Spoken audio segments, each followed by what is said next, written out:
Topic है भारत में नारी शक्ति की मुख्य क्रांति। सोसाइटी का टॉपिक है, दृष्टि मैगजीन से लिया हुआ टॉपिक है। प्रश्न है, नारी शक्ति आत्मनिर्भर भारत के सपने के लिए भारत के सामाजिक आर्थिक विकास यात्रा में महत्वपूर्ण भूमिका निभाएगी। इस कथन का भारत में महिलाओं की मुख्य क्रांति के संदर्भ में परीक्षण कीजिए। यह है आपका प्रश्न। इस प्रश्न को ध्यान में रखते हुए कुछ कोर पॉइंट पे यहाँ पे हम डिस्कशन करेंगे और ये डिस्कशन वाले पॉइंट्स के आधार पे ही आप इस प्रश्न को लिख सकते हैं। डिस्कशन को ध्यान से सुने, 1 से 2 से 3 बार सुने। आगे देखिए, भारत की स्वतंत्रता के 75 वर्ष के अवसर पर प्रधानमंत्री ने कहा कि आने वाले 25 वर्षों में नारी शक्ति भारत की सामाजिक आर्थिक विकास यात्रा में महत्वपूर्ण भूमिका निभाएगी।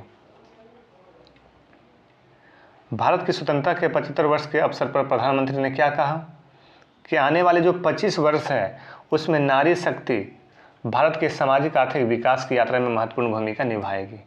ये इंट्रोडक्शन के रूप में इस प्रकार से इसको रख सकते हैं।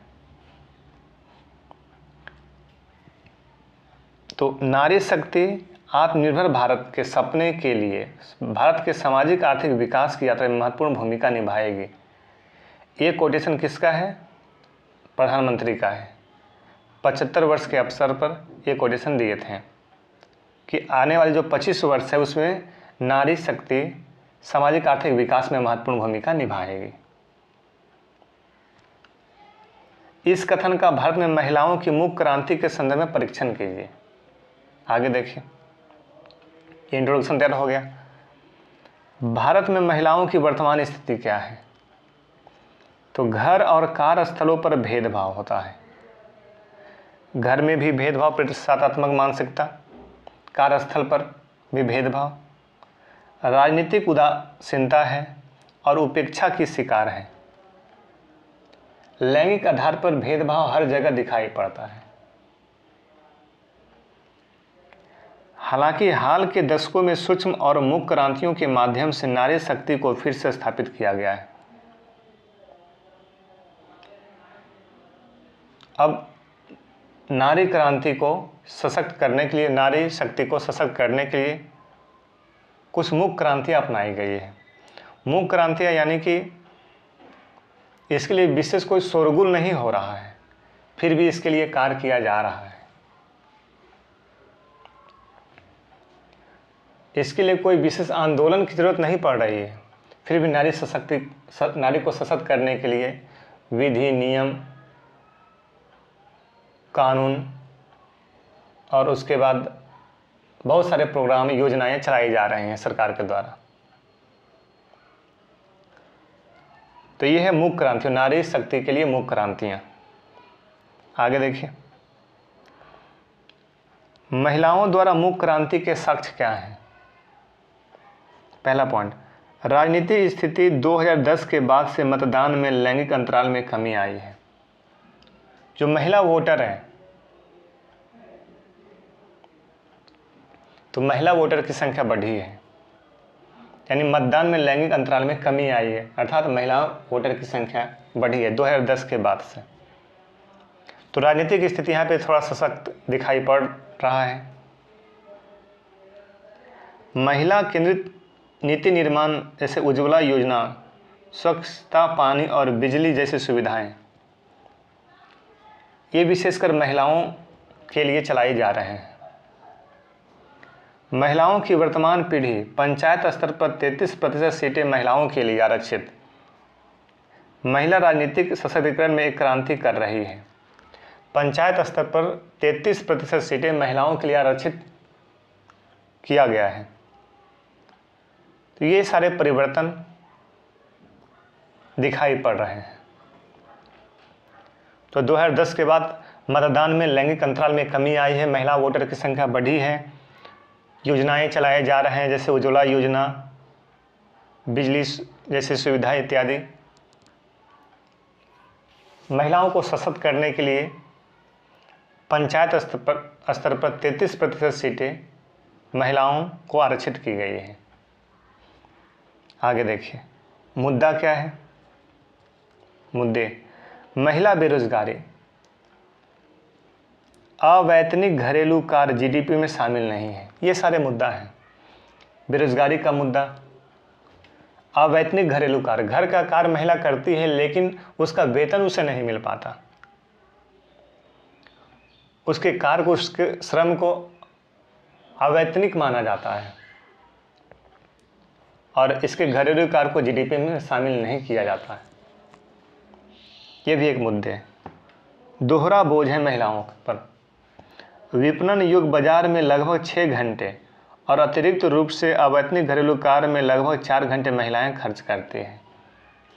अगर कहीं महिला कुछ कार्य भी करती है तो 6-8 घंटे का जो ड्यूटी है वो तो करेगी ही, उसके साथ साथ घर जाएगी तो घर का भी कार्य करती है। तो ड्यूटी, जहाँ जो ड्यूटी कर रही है वो 6 से 8 घंटे वो भी ड्यूटी करती है, उसके साथ घर का जो अवैतनिक घरेलू कार्य है वो भी करती है। यह है दोहरा बोझ, अतिरिक्त बोझ।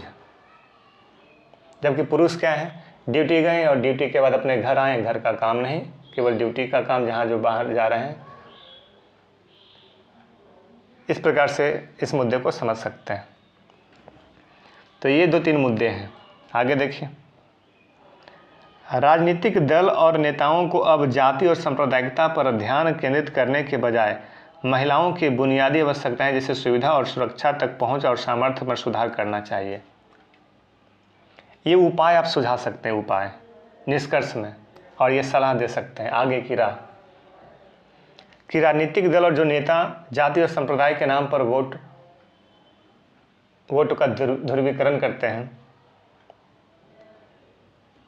तो जाति और संप्रदाय पर ध्यान केंद्रित करने के बजाय महिलाओं की बुनियादी आवश्यकताओं पर ध्यान केंद्रित करना चाहिए। महिलाओं को सशक्त करने, महिलाओं को सुविधा और सुरक्षा पहुंचाने के लिए, उन्हें सामर्थ्य जुटाने के लिए प्रयास करना चाहिए। तो ये पूरा टॉपिक आपका डिस्कशन कंप्लीट होता है। अब आते हैं प्रश्न पे। फिर से देखते हैं प्रश्न, क्या प्रश्न आप लिख सकते हैं या नहीं। नारी शक्ति आत्मनिर्भर भारत के सपने के लिए, नारी शक्ति आत्मनिर्भर भारत के सपने के लिए भारत के सामाजिक आर्थिक विकास यात्रा में महत्वपूर्ण भूमिका निभाएगी। ये कोटेशन प्रधानमंत्री का है। प्रधानमंत्री ने क्या कहा, आने वाले जो 25 वर्ष हैं उसमें नारी शक्ति सामाजिक आर्थिक विकास के लिए महत्वपूर्ण भूमिका निभाएगी। इसी पॉइंट्स को आप इंट्रोडक्शन में ही प्रयोग कर सकते हैं। इस कथन का भारत में महिलाओं की मुख्य क्रांतियों के संदर्भ में परीक्षण कीजिए। आपको परीक्षण करना है तो सबसे पहले वर्तमान स्थिति महिला का क्या है, ये सारे पॉइंट्स। महिलाओं के साथ मुद्दे क्या है, मुद्दे बेरोजगारी का मुद्दे, फिर उसके बाद सामाजिक उदासीनता है, उपेक्षा का शिकार है, अतिरिक्त कार्य बोझ है। तो इन सारे मुद्दे को एक पैराग्राफ में चर्चा करते हुए फिर मुख्य क्रांति, यानी जो योजनाएं चलाए जा रहे हैं, पंचायत के स्तर पे 33% आरक्षण दिया जा रहा है, ठीक है। अभी हाल ही में समान वेतन की बात की जा रही है, डीपीएसपी में समान वेतन की चर्चा है, समान कार्य समान वेतन। अभी हाल ही में बीसीसीआई जो कंट्रोल बोर्ड है उसने महिलाओं को समान वेतन देने का घोषणा किया है। तो इन सारे जो मुख्य क्रांतियाँ हैं इसका चर्चा करेंगे 4-5 पॉइंट्स में। फिर उसके बाद निष्कर्ष में लिख सकते हैं कि नेताओं को, राजनीतिक तंत्र को जाति और संप्रदाय के पर ध्यान केंद्रित करने के बजाय महिलाओं को सशक्त करने के लिए, महिलाओं तक सुविधा जुटाने के लिए ध्यान केंद्रित करना चाहिए, ताकि भारत के सामाजिक आर्थिक विकास में महिलाओं की भूमिका सार्थक सिद्ध हो सके। इस प्रकार से ये प्रश्न का डिस्कशन हुआ, टॉपिक भी क्लियर हुआ, और यहाँ पे जो कोर पॉइंट्स पर मैंने चर्चा किया, इस आधार पे और कुछ पॉइंट्स को इकट्ठे करके आप इस प्रश्न को आप अच्छे से लिख सकते हैं। इस वीडियो में इतना ही, मिलते हैं अगले वीडियो में। टेलीग्राम लिंक मैं डिस्क्रिप्शन में दे दिया हूँ, वहाँ ज्वाइन कर सकते हैं। PDF इत्यादि मटेरियल मैं वहाँ दिया करता हूँ। Okay bye, thank you.